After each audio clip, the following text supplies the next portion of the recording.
فأعوذ بالله من الشيطان الرجيم بسم الله الرحمن الرحيم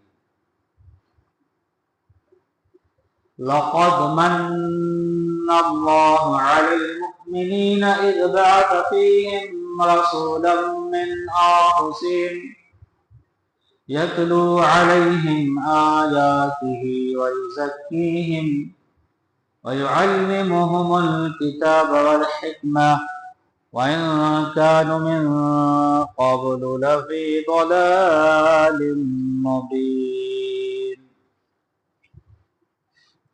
ترجمہ: بے شک اللہ نے ایمان والوں پر بڑا احسان فرمایا جب ان میں ایک رسول مبعوث فرمایا جو انہی میں سے ہے، ان کے سامنے اللہ کی آیتیں تلاوت فرماتا ہے اور انہیں پاک کرتا ہے اور انہیں کتاب اور حکمت کی تعلیم دیتا ہے، اگرچہ یہ لوگ اس سے پہلے یقیناً کھلی گمراہی میں پڑے ہوئے تھے۔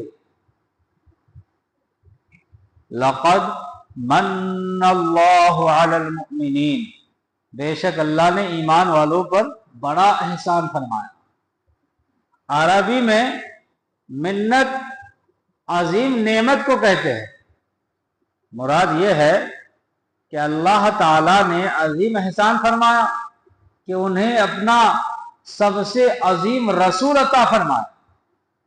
کیسا عظیم عطا فرمایا کہ اپنی ولادت مبارکہ سے لے کر وصال مبارک تک اور اس کے بعد کے تمام زمانہ میں اپنی امت پر مسلسل رحمت و شفقت کے دریا بہا رہے ہیں، بلکہ ہمارا تو وجود بھی حضور سید عالم صلی اللہ علیہ وسلم کے صدقے سے ہے کہ اگر آپ صلی اللہ علیہ وسلم نہ ہوتے تو کائنات اور اس میں بسنے والے بھی وجود میں نہ آتے۔ پیدائش مبارکہ کے وقت ہی آپ صلی اللہ علیہ وسلم نے ہم امتیوں کو یاد فرمایا۔ شب معراج بھی رب العالمین کی بارگاہ میں یاد فرمایا۔ وصال شریف کے بعد قبر انور میں اتارتے ہوئے بھی دیکھا گیا تو حضور پرنور صلی اللہ علیہ وسلم کے لبہائے مبارک پر امت کی نجات و بخشش کی دعائیں تھیں۔ آرام دہ راتوں میں جب سارا جہان محو استراحت ہوتا، وہ پیارے آقا کبریا صلی اللہ تعالی علیہ وآلہ وسلم اپنا بستر مبارک چھوڑ کر اللہ کی بارگاہ میں ہم گناہگاروں کے لیے دعائیں فرمایا کرتے ہیں۔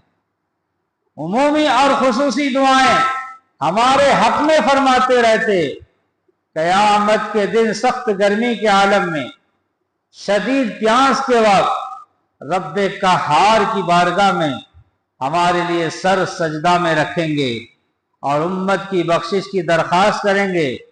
کہیں امتیوں کے نیکیوں کے پلڑے بھاری کریں گے، کہیں پل صراط سے سلامتی سے گزاریں گے، کہیں حوض کوثر سے سیراب کریں گے، کبھی جہنم میں گرے ہوئے امتیوں کو نکال رہے ہوں گے، کسی کے درجات بلند فرما رہے ہوں گے، خود روئیں گے ہمیں ہنسائیں گے، خود غمگین ہوں گے ہمیں خوشیاں عطا فرمائیں گے، اپنے نورانی آنسوؤں سے امت کے گناہ دھوئیں گے۔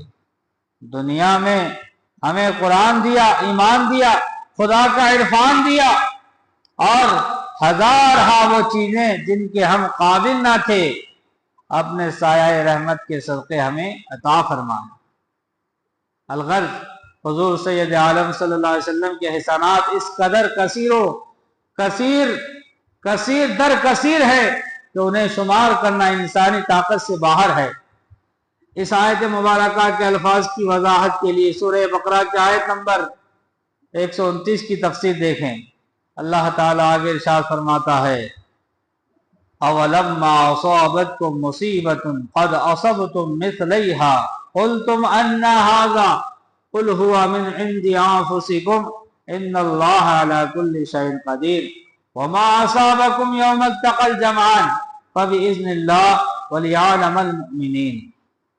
کیا جب تمہیں کوئی ایسی تکلیف پہنچی جس سے دگنی تکلیف تمہیں پہنچا چکے تھے تو تم کہنے لگے کہ یہ کہاں سے آ گئی؟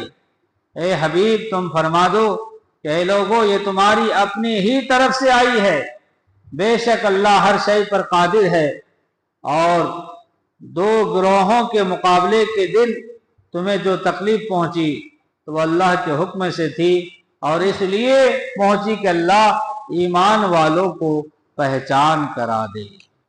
صدق اللہ